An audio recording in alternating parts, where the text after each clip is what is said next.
Unbeknownst to them, the party's suspicions about the Gazelle are justified. He speaks to his father Marscal and all but admits to staging the situation with Zagai and the Armée spies. He makes mention of a grand cause being revealed at the Sacred Games, which I'm sure will be nothing sinister at all.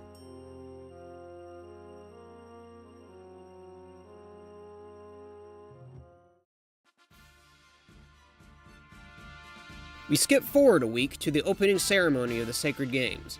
Our family and some of the Queen's Knights have joined us, and we hear an announcement that we're to be part of the opening ceremonial battle. It's almost time, Prince. Just relax and take it easy. It's not a real match, just a part of the ceremony. Don't overdo it, okay?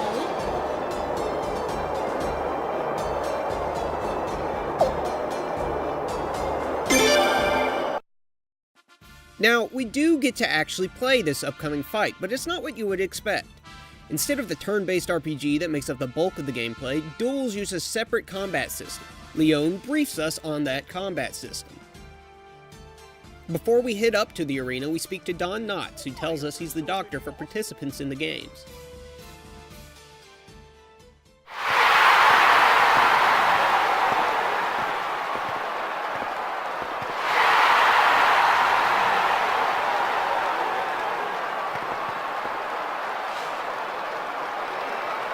Prince, I never thought I'd be the one chosen to fight you in the ceremonial match. I'm looking forward to this. You got it. I wasn't planning to anyway. I'm gonna give it everything I got. Commence!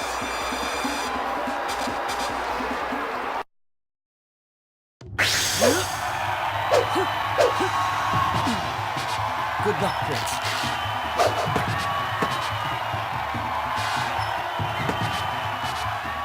The easiest way to explain duels is rock, paper, scissors. That's it.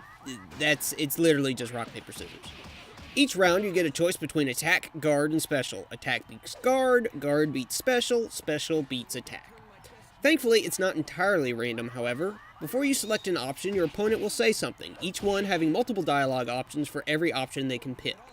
Your goal here is to decipher these bits of dialogue to predict what they're going to do. Guess what option will beat theirs enough times to bring their health down to 0 before they do yours, and you win. It's not actually necessary to beat Shun here, but it's also really easy to. He tends to just alternate between special and guard, and all his lines are basically him just telling you what he's going to do. If he says he's going to give it all I've got, or something anime like that, he's using special. If he seems on the back foot, he's going to guard. So we beat him pretty handily. You off. Don't hold it against me though, okay?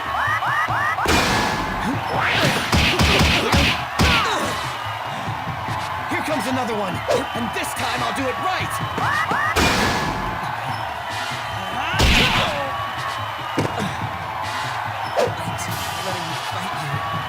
Returning to the infirmary, we're congratulated by Leon, but are quickly interrupted by a very alarmed Lim.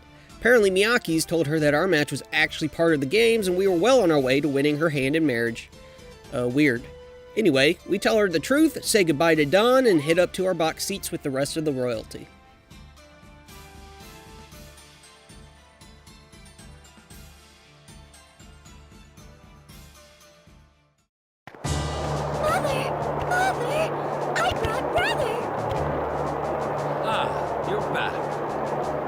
You did well. That was an excellent ceremonial match. I believe these sacred games will go splendidly. Well, don't just stand there. Sit down. The matches are about to start.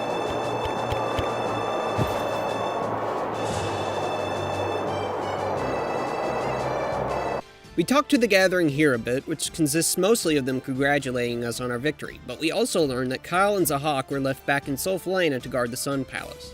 With that, we watch the first set of matches. Is that the fighter representing Gazelle? Yes, that's right, Kildrick. Strange, I didn't think he'd be up first. Come in!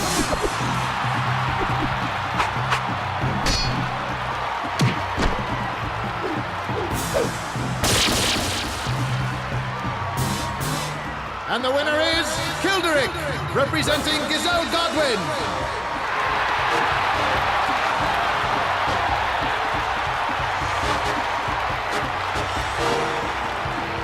Well, he certainly is strong, Godwin's man. Princess, what's wrong? Oh, nothing. It's just scary watching all these sword matches, that's all. The weapons used in the sacred games don't have blades, you know. Nobody's going to get hurt too badly. I know, but I have this cold feeling in the pit of my tummy for some reason.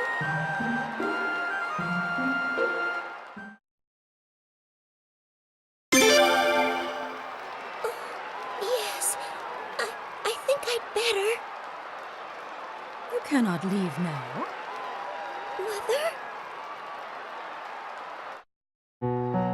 Those men down there are fighting for you, dear. You can't just simply walk away.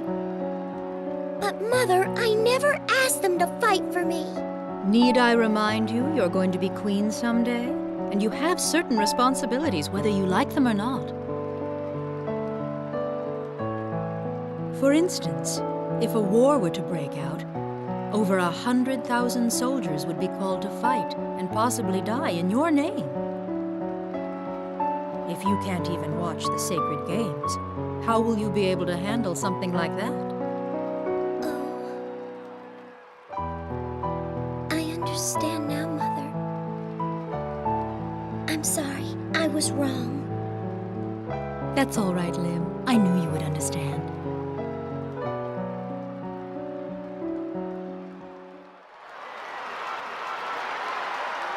Round 1, match 8.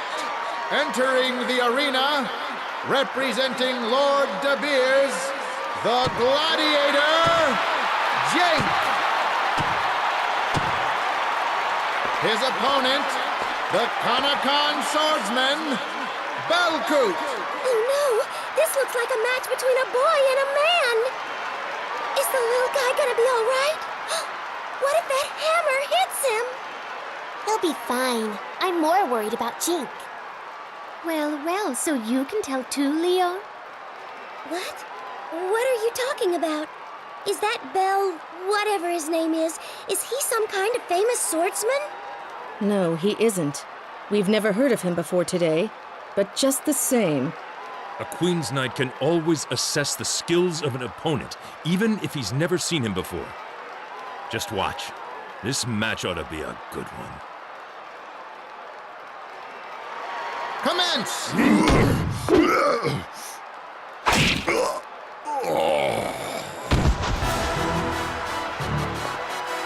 And the winner is Belkut!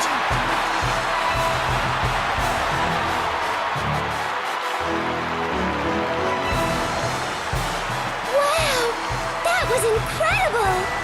It's matchups like those that make the sacred games so interesting. I hate to give a barbaric swordsman from some backward land any credit, but he is good with a blade. A barbaric swordsman, you said? When Farid came to this country, he was far more barbaric than that. It's true. No, I didn't mean... I'm terribly sorry. Don't worry, I'm a thick-skinned barbarian, so I can take it. Seems very interesting, this Belkut fellow. Interesting indeed. How about it? What do you say? Would you like to meet him?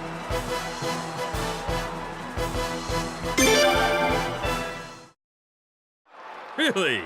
So you're curious about him too, huh? I need you to find out just what kind of fellow he is for me. But Your Majesty, are you sure? It'd look like the royal family was favoring a specific participant. Oh, come on. Belkut is probably staying at some place in town, so you can just pretend to run into him by accident. It's settled then. Leon, I want you to go with him. Yes, sire. Sayalids, George, I want you two to go too. All right. Sure. I'm quite interested in the man myself. Tell me about it later, okay? Oh my, princess? I'm done for. Good girl, Lim. You really held out. It's true. You did wonderfully. Guess I'm tougher than I look. After all, you are my mother and father, you know.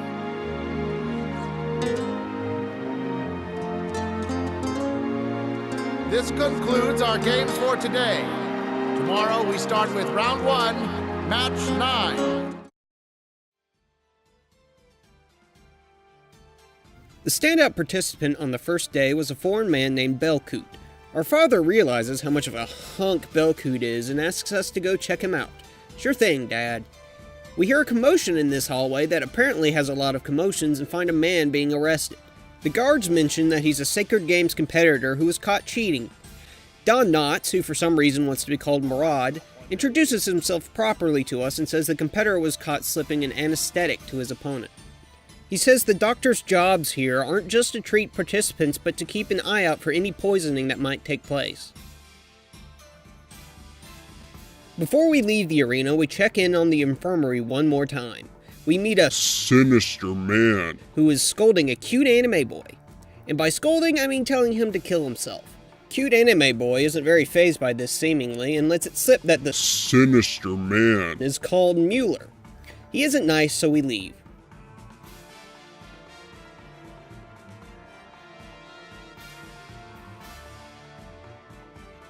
As soon as we enter the bazaar, we see the guards dealing with yet another competitor.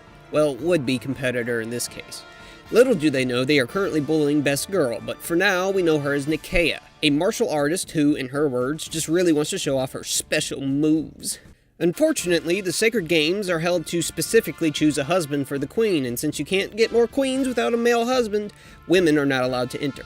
Nikea apparently didn't know this stipulation and runs off embarrassed.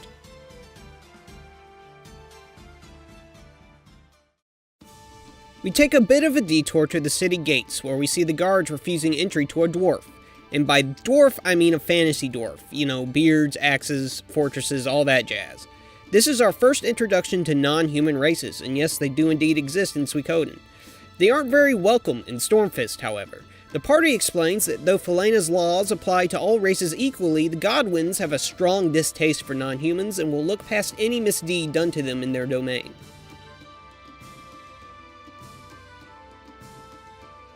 Our search for Belcoot brings us to the west side of Old Town, where we find him being hassled by some thugs on the street.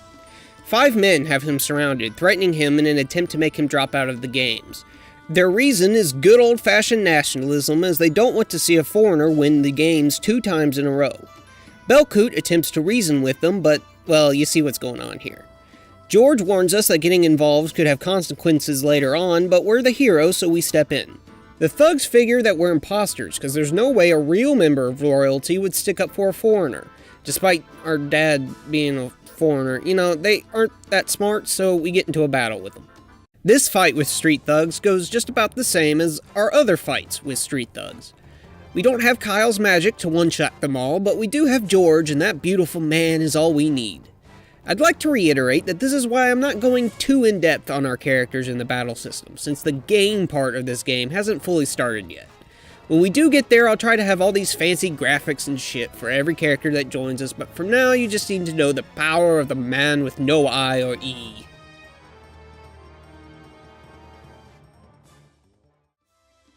We chase off the mean men and Belcoot thanks us. He seems concerned, however, as if that scene got out, it would look like the royal family was favoring a competitor.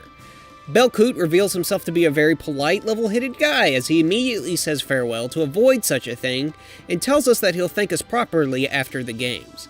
Not once let such a cutie out of our sight, we convince him to meet us at the inn. As we arrive, we see the excited girl from the first time we visited the inn. Turns out her and Belcoot know each other, and her name is Marina.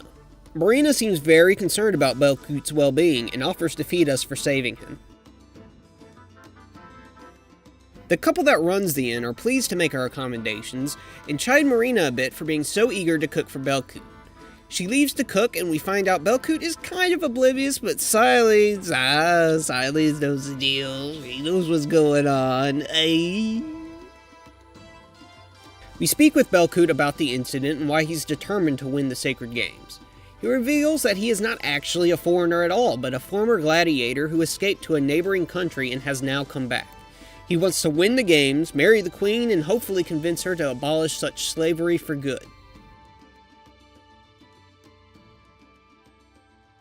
We skip ahead a bit to nightfall after the group eats and drinks their fill.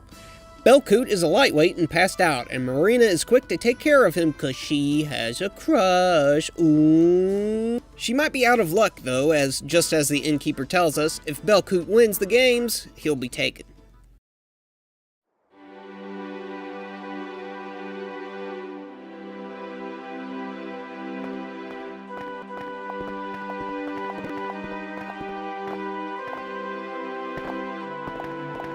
So, what'd you think? Yes, I think he's a good man, too. Indeed. Unlike a certain queen's knight, he knows how to treat the royal family with courtesy, too. Yeah, and unlike a certain member of the royal family, he talks politely too. Hey. He's far from perfect, though. He seems a little thick-headed, and he can't hold his liquor. What do you think? Do you think Belcoot is good enough for Lim to marry?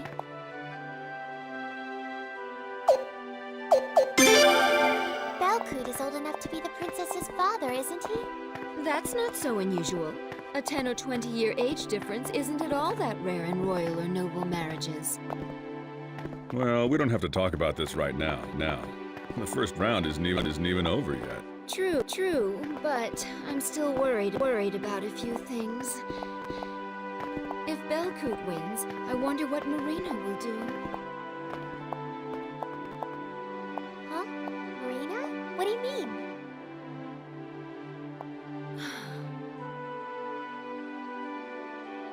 Never mind. Now then, I guess we better be getting home. I bet Lim is getting a little tired of waiting. After that lovely bit of emulator hitching, we return to our rooms and wake up for day 2 of the Sacred Games.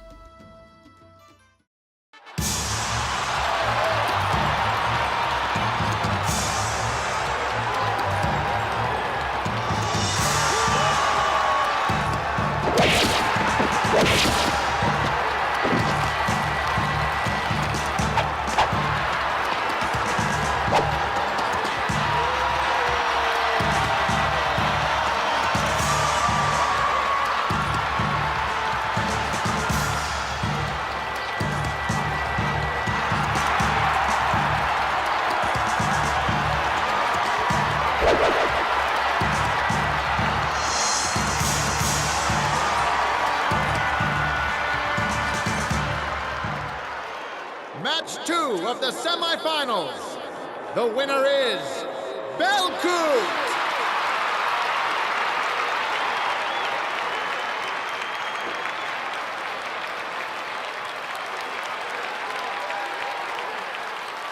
And tomorrow, Kilderick and Belcoot will compete for the championship.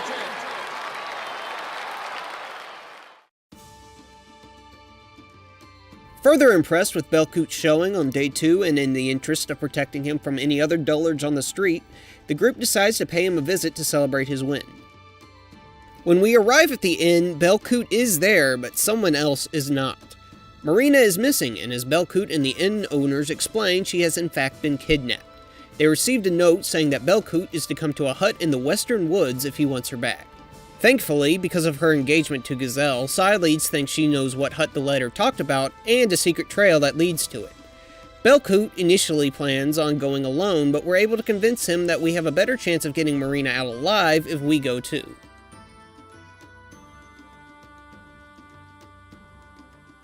With that, we quickly go to the city gate, but there we're distracted by a trader. Trading posts are an interesting feature of Suikoden where you can essentially buy and sell stocks. Trading posts have a myriad of goods, mostly food and supplies that don't do anything. They are only there to be bought and sold. The gimmick here is that the prices of these supplies will vary on the time and location you are accessing a trading post. Buy low, sell high is the name of the game, and these can be a quick way to earn some potch. Here we notice sugar is cheap as hell, so we get some. After making our investment, we head to the world map for the first time. The world map harkens back to an older time of RPGs, though not that old when Suikoden V was released. It's important to pay attention to the minimap here, as some locations, like the western woods that we're going to, can be difficult to discern from normal terrain. The big squares mean that that's an area you can go to. There are random encounters everywhere, though the ones around Stormfist aren't much of a threat to us. In fact, with both George and Belcoot, the only thing keeping us from killing all these enemies is just how darn cute they are. You got little hairballs of different colors, holly boys, like come on, look at that, I don't want to kill that. And blade rabbits. It's got a knife. Oh boy, look out, rabbit's got a knife. You walk around killing these woodland creatures for a bit because I want to find a mini-boss to show you. Mini-bosses appear on the world map randomly in specific areas. You'll know you found one by the different noise when you enter the encounter.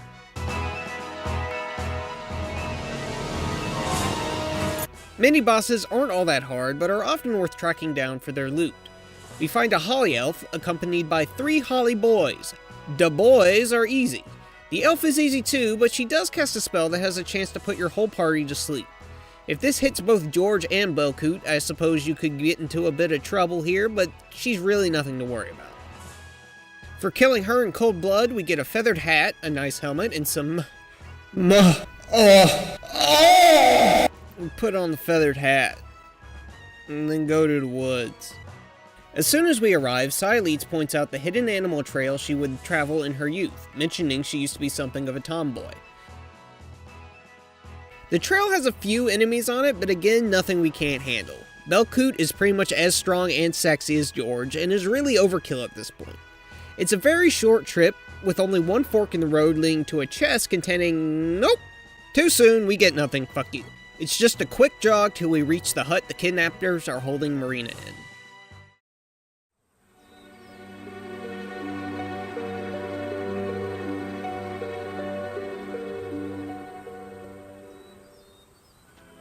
I spotted Marina. She's all right. And the enemy? There are 2 inside. I'm positive those are the guys that attacked Belcoot. And there are about 5 more in front. Guess they don't expect anybody to come from the back. They're only guarding the front. What do you think we should do? Do you want to wait a while? Sorry. I just can't wait anymore! Hey, wait!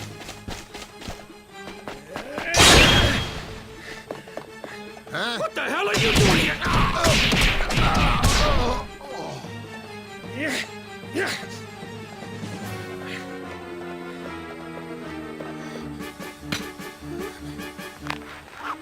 Marina, are you alright?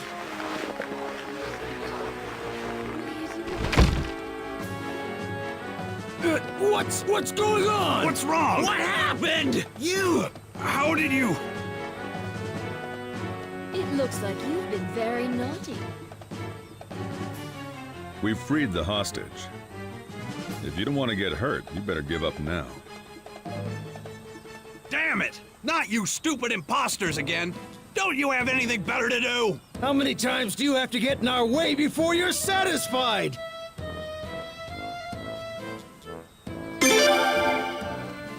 Huh. We hardly expect the likes of you to understand our noble purpose. A barbaric swordsman from some backward land trying to become our princess's husband? It's blasphemy! We have to stop it! And to do that, you're willing to make this poor, innocent young lady suffer?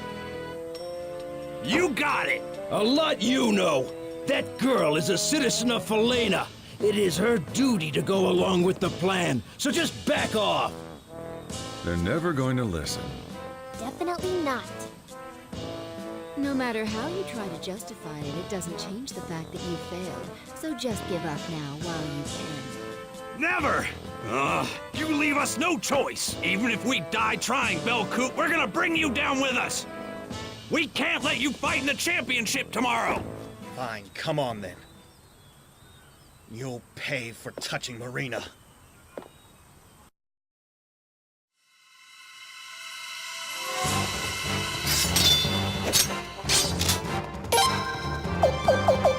Round 2 is even easier than round 1 was with these guys. Belcoot and George can potentially wipe them all out without even taking their attack, just off parries and counters. We make quick work of them.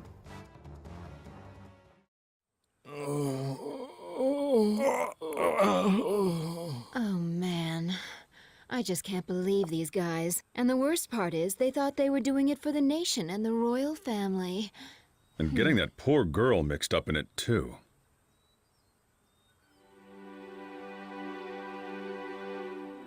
Marina. It's all right now. Belcoot. Oh, Belcoot, I was so scared. So scared.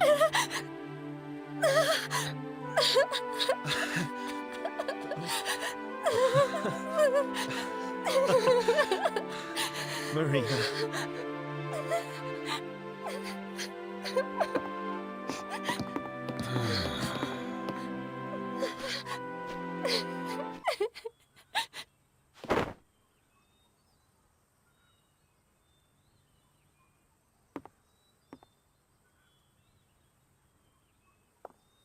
Spooky. We travel a short ways out of the woods and see a cutscene that makes the spooky boy even spookier. Dolph, is that you? Indeed, sir. I gave her the item, as you instructed. Good. Sir, if I may ask, do you think she'll use it? Who knows? But I do think it would be more interesting if she does use it. And if she doesn't, I've taken other measures as well. I see.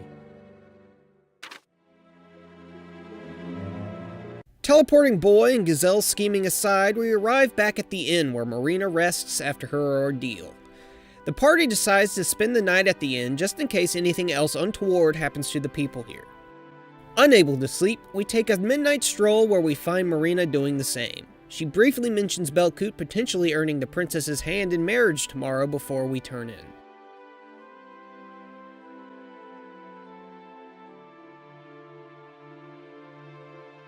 In the morning, Leon wakes us up and, God damn, what happened to you? Apparently, Leon tried to wake Siledes before us, and this is the result. Making sure to keep that in mind, we head down where we learn we missed breakfast. It was apparently great, with Marina making a soup, though Siledes points out Belcoot got extra goodies in his soup because Marina's got a crush. We escort Belcoot to the arena and say our farewells, wishing him luck in the finals.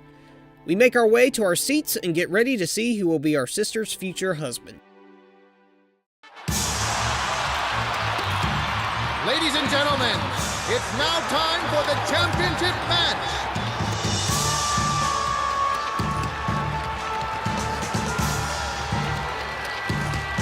Entering the arena representing Giselle Godwin is Hilderic.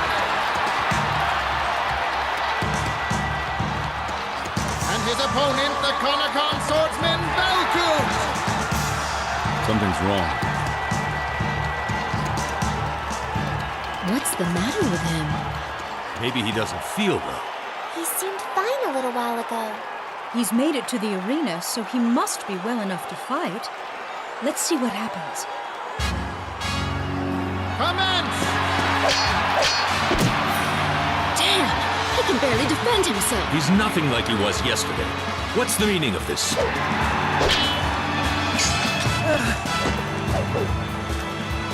Belcoot!